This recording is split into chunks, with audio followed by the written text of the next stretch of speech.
అమరావతి పునఃప్రారంభం సందర్భంగా 34,000 ఎకరాలు ఇచ్చి 29,000 పైచిలకు రైతులు గత 5 సంవత్సరాలుగా నలిగిపోయి ఇక్కడికి వచ్చి రోడ్ల మీదకి వచ్చి ముళ్ళ కంచెల మధ్యలో కూర్చొని పోలీసు లాఠీ దెబ్బలు తిని కేసులు పెట్టించుకొని ఇంట్లో పెద్దవాళ్ళని కానీ చాలామందిని 2,000 పైచిలకు రైతులు ప్రాణాలు కోల్పోయి మీరు నలిగి బాధపడి మీ కన్నీళ్ళు తుడిచే వాళ్ళు ఉన్నారా ఆ రోజునని చాలాసార్లు మహిళా రైతులు నన్ను అడిగారు. ఇది గౌరవ ప్రధానమంత్రి శ్రీ నరేంద్ర మోదీ గారికి తెలుస్తుందా అని ఒకసారికి 5 సంవత్సరాల క్రితం మీరు అడిగారు. నేను ఆ రోజు ఆయనకి తెలియకుండా ఏది ఉండదు, అమరావతి శాశ్వత రాజధానిగా ఉంటుందని ఆ రోజు మేమందరం కలిపి మాట ఇచ్చాం. ఆ ఇచ్చిన మాట ప్రకారం ఈ రోజున గౌరవ ప్రధానమంత్రి గారి చేతుల మీదుగా మళ్ళీ ఇంకొకసారి పునఃప్రారంభం జరగబోతుంది. ఇది ఆది శంకరాచార్య 1237వ జయంతి సందర్భంగా తిరిగి అమరావతి పునఃప్రారంభం కావటం చాలా ఆనందాన్ని కలగజేస్తుంది. మనందరం 5 కోట్ల మంది ప్రజలకి సంబంధించి ఇది ఒక హబ్, ఇది సెంటర్, నర్వ్ సెంటర్. ఇది అంటే మనందరికీ సంబంధించిన ఇల్లు. ఇది మనందరం ఎవరిని అడుగుతున్నామంటే, ఒక ప్రధానమంత్రి గారు పూర్వం సన్యాసాశ్రమంలో ఉన్నప్పుడు ఆయనకి అనికేత్ అనే పేరు పెట్టారు. అనికేత్ అంటే అర్థం పరమశివుడు, ఇల్లు లేనివాడని.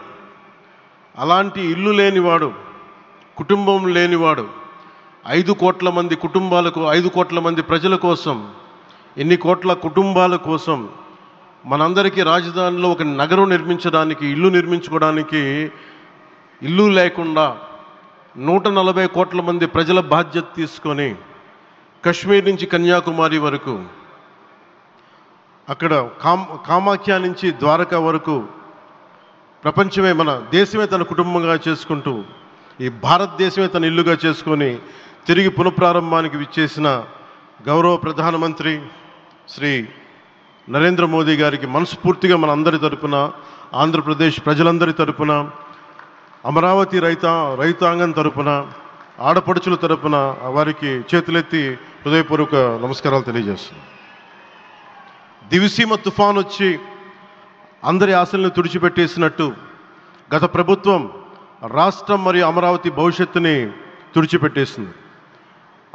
అమరావతి అంటే పరదాలు, సెక్షన్ 30, సెక్షన్ 144 మాత్రమే గుర్తుకొచ్చేలా పనిచేశారు. నువ్వు ధర్మం కోసం నిలబడితే ధర్మం నువ్వు నిలబడేలా చేస్తుంది అనే విధంగా ఆ రోజున అమరావతి రైతులు, రాష్ట్ర ప్రజలు ఈ ధర్మ యుద్ధంలో విజయం సాధించారు. రైతులు ఇచ్చిన 11,000 ఎకరాల భూమిని త్యాగం చేసి వారి సంకల్పం, 33,000 ఎకరాల భూమిని త్యాగం చేసి వారి సంకల్పం ఫలితంగా ఈ రోజున ఆంధ్రప్రదేశ్ రాజధాని ఆవిర్భవించింది. అమరావతి రాజధాని పనులు పునఃప్రారంభమవుతున్న ఈ శుభ సందర్భంలో ముందుగా రాజధాని నిర్మాణం కోసం స్వచ్ఛందంగా ముందుకొచ్చి తమ భూముల్ని, పొలాల్ని ప్రభుత్వానికి ఇచ్చిన అమరావతి ప్రాంత రైతులకు, మీ త్యాగానికి గత 5 ఏళ్లుగా మీరు చేసిన పోరాటానికి శిరస్సు వంచి మీకు ధన్యవాదాలు తెలియజేస్తున్నాను. గత 5 ఏళ్లుగా రాజధాని నిర్మాణం నిలిచిపోయి రాజధాని తరలిపోతుందనే సమయంలో రోడ్ల మీదకు వచ్చి 5 కోట్ల ప్రజల తరపున రైతులు, మహిళలు, విద్యార్థులు చేసిన పోరాటం, మీరు పడిన అవమానాలు, మీపై పడిన గాయాలు ప్రతి ఒక్కటి మా మనసులో ఉంది. ఆ రోజున దివ్యాంగులను కూడా లాఠీ దెబ్బలు నా గుండెలు ఇంకా సజీవంగా ఉన్నాయి. ఆ బాధ మేము మర్చిపోలేదు, ఎవరిని మర్చిపోనివ్వలేదు. అందుకని దానికి సజీవ సాక్షి ఈ రోజున తిరిగి పునఃప్రారంభానికి గౌరవ ప్రధానమంత్రి గారు రాక, ఆ రోజున మహిళలు, విద్యార్థులు చేసిన పోరాటం, మీరు పడిన అవమానాలు, మీపై పడ్డ గాయాలు ప్రతి ఒక్కటి మనసులో ఉంది. మీ త్యాగాన్ని మేము మర్చిపోం. మీరు చేసిన త్యాగానికి జవాబుదారీగా ఉంటాం. బాధ్యతగా అమరావతి నిర్మాణం జరిగేలా సాయశక్తుల ఈ కూటమి ప్రభుత్వం కృషి చేస్తుంది. అమరావతి రైతుల త్యాగాలను హృదయపూర్వకంగా స్మరించుకుంటూ వారి ప్రతినిధులుగా ఇక్కడకు విచ్చేసిన రైతులకి నా ప్రత్యేక నమస్కారం. ఈ పోరాటంలో వారికి ప్రతినిధులుగా సన్మానం అందుకుంటున్న మహిళా రైతులు పాత్ర, ప్రత్యేకించి అమరావతి మహిళా రైతుల పాత్ర చాలా అభినందనీయం. మీరు ఎంత నలిగారు, మీరు ఎంత రోడ్ల మీదకి వచ్చారు. మగవాళ్ళు ఆపేస్తే ఆడపడుచులు బయటకు వచ్చి తిరిగి పౌరుషం చూపించారు, ఆంధ్ర పౌరుషాన్ని చూపించారు. మీరికి నా ప్రత్యేక అభినందన. వాళ్ళు చూపిన సాహసం, సహనం అందరికీ ప్రేరణగా నిలుస్తాయి. వేదిక మీద ఉన్న నా మంత్రివర్గ సహచరులకి, గౌరవ ప్రధానమంత్రి శ్రీ నరేంద్ర మోదీ గారికి, విజనరీ అయిన గౌరవ ముఖ్యమంత్రి శ్రీ నారా చంద్రబాబు నాయుడు గారికి, సోదరులు లోకేష్ గారికి, గవర్నర్ గారికి ప్రత్యేకించి నా హృదయపూర్వక నమస్కారాలు, ధన్యవాదాలు తెలియజేస్తున్నాను. అలాగే ఇతర సహచరులకు, సభకు హాజరైన వారికి, రాష్ట్ర ప్రజలకు కూడా నమస్కారాలు తెలియజేస్తున్నాను. ఇక్కడ రైతులు భూమిని మాత్రమే ఇవ్వలేదు, రాష్ట్ర భవిష్యత్తును నిర్మించే ఆశలను, విశ్వాసాన్ని ఇచ్చారు. కానీ 5 సంవత్సరాల్లో గత ప్రభుత్వం ఆ త్యాగాన్ని అవమానించింది. 3 రాజధానులు, అస్తవ్యస్త విధానంతో ప్రజల విఘ్నతని, అమరావతిని అగౌరవపరిచింది. ఈరోజు ఈ వేదిక నుండి మేమందరం మీకు హామీ ఇస్తున్నాం, అమరావతి మళ్ళీ ఒక ప్రపంచ స్థాయి సర్వశ్రేష్ఠ రాజధానిగా ఆవిర్భవిస్తుంది. అమరావతి ఒక ఆర్కిటెక్చరల్ జోన్, ఒక కాంక్రీట్ జంగిల్గా మిగిలిపోకుండా జవాబుదారీతనం, న్యాయం, ప్రజాస్వామ్యానికి ప్రతీకగా నిలవాలని ఆకాంక్షిస్తున్నాం. కేంద్రంలో రాష్ట్రంలో స్థిరమైన ఎన్డీఏ ప్రభుత్వం ఏర్పడిన కారణంగా అభివృద్ధి కార్యక్రమాలు వేగంగా సాగుతున్నాయి. మేనిఫెస్టోలో ఇచ్చిన హామీలన్నీ దశల వారీగా బాధ్యతాయుతంగా అమలు చేస్తున్నాం. కేవలం మ్యాచింగ్ గ్రాంట్స్ ఇవ్వని కారణంగా గత ప్రభుత్వం రాష్ట్రం కేంద్రం నుంచి పొందాల్సిన 1000 కోట్లు నష్టపోయింది. కానీ ఈ ప్రభుత్వం కోఆపరేటివ్ ఫెడరలిజం స్ఫూర్తితోటి, పరస్పర సహకారంతో పనిచేస్తున్నాం. రాష్ట్రంలో రహదారులు, రైల్వే, పారిశ్రామిక రక్షణకు సంబంధించి ఈ రోజున మన అమరావతి కాకుండా రాష్ట్రంలో రహదారులు, రైల్వే, పారిశ్రామిక రక్షణకు సంబంధించి ఈ రోజున 1,07,00,000 కోట్ల విలువైన అభివృద్ధి పనులకి ప్రధాని గారు శంకుస్థాపనలు, ప్రారంభోత్సవాలు చేస్తున్నారు.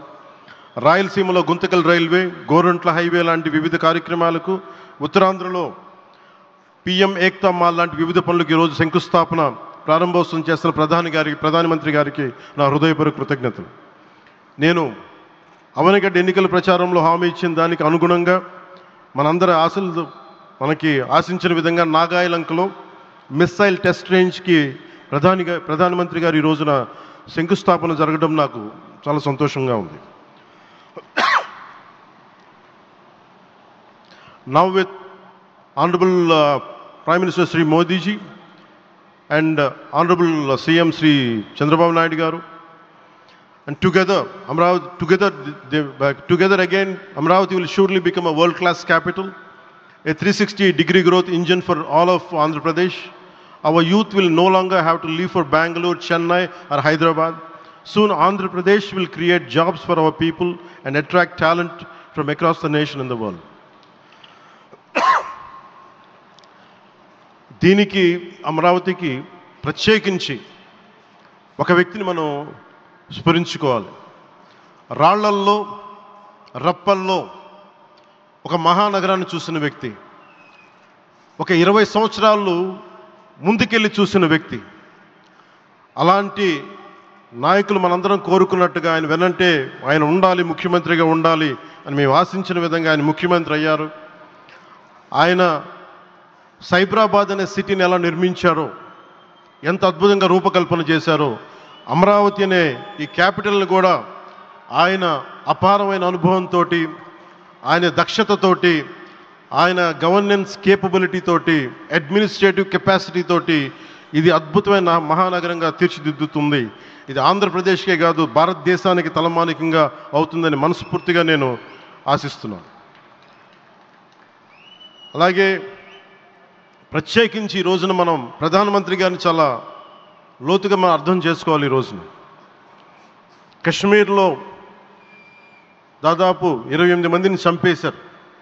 అలాంటి క్లిష్ట సమయంలో రాష్ట్రం, దేశం మొత్తం యుద్ధం వైపు వెళ్తున్న సమయంలో, అలాంటి కీలక సమయంలో ప్రధానమంత్రి గారు ఇక్కడికి వచ్చి లోపలంతా బరువు, గుండెల్లో బరువు పెట్టుకొని వేదన ఉండి కూడా అమరావతి రైతులు చేసిన త్యాగాలను మర్చిపోకూడదని చెప్పి ఇంత ఇబ్బందుల్లో కూడా ఆయనకు వచ్చినందుకు మనస్ఫూర్తిగా ఒక్కసారి మనందరం ప్రధానమంత్రి గారికి గౌరవ సూచకంగా మనందరం కృతజ్ఞతలు తెలియజేయాలి.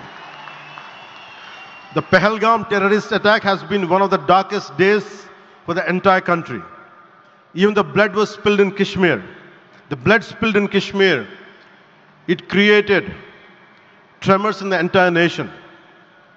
And we had seen it personally, witnessed personally, the pain of the victims. For the Honorable PM Modi ji, he is leading the country through these tough times, and he assured all the citizens with stern action against the perpetrators of terrorism. I know this is very sensitive time, and Modi ji is carrying the nation's burden.